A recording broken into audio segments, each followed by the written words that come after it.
करणी आ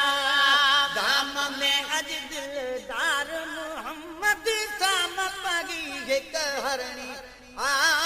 तोखे ज़मानत करणी आ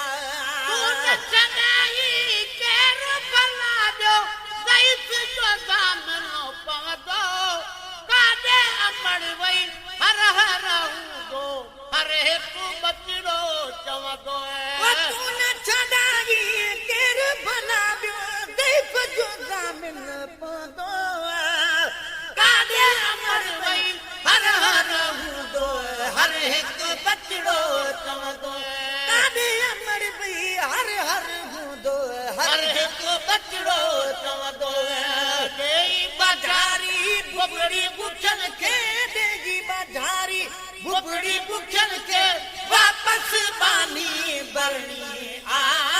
तोखे ज़मानत करनी आ धाम में अज दिलदार मोहम्मद साम पगी हिक हरणी आ तोखे ज़मानत करनी आ बचड़े वाल करे थी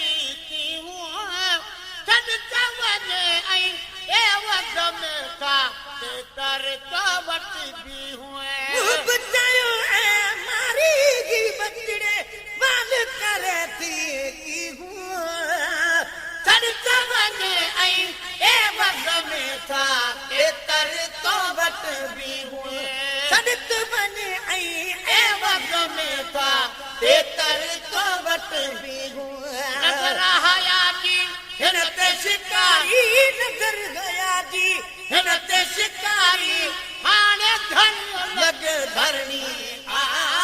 तोखे ज़मानत करणी आ दाम में अज दिलदार मोहम्मद साम पगी हिक हरणी आ तोखे ज़मानत करणी आ महबूब खुदा जा वैसा वरी किया ईदी केडी सची तब पाती आहे था कंगो कदई बिन दीदी मारी कयो महबूब खुदा जा वैसा वरी किया ईदी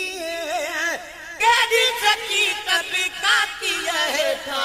कंगो कदई बिन दीदी केडी सची तब पाती आहे था कंगो कदई बिन दीदी हजी अमानत मोटी न आई मुझी अमानत मोटी न आई तोखे भलारा भरनी आ तोखे ज़मानत करनी आ दाम में अज दिलदार मोहम्मद साम पगी हिक हरणी आ तोखे ज़मानत करनी आ हज़रत साईं हिन वक्त करजो इलाही हली आ बकरनि जाबे काटा करे अति रोई बचन सार लिया हज़रत साईं हिन वक्त करजो इलाही हली आ बकरनि जाबे काटा करे अति रोई बचन सार लिया बकरनि जाबे काट करे अति रोगी बचन सरली आ पी वठो पुटड़ा खन्यो पछाड़ी पी वठो पुटड़ा खन्यो पछाड़ी माओ आवाज़ी मरनी आ तोखे ज़मानत करनी आ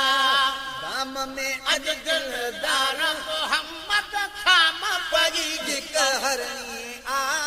तोखे ज़मानत करनी आ मिठड़ा मोहम्मद पंहिंजे पारों गामी जो अॼु ॾेई आयसे ईदत ईदत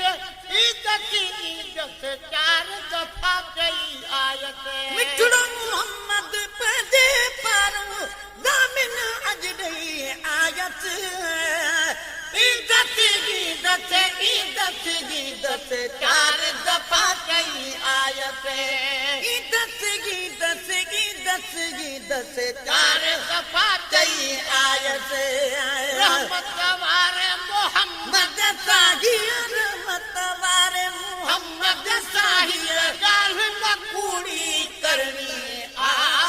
तोखे ज़मानत करणी आ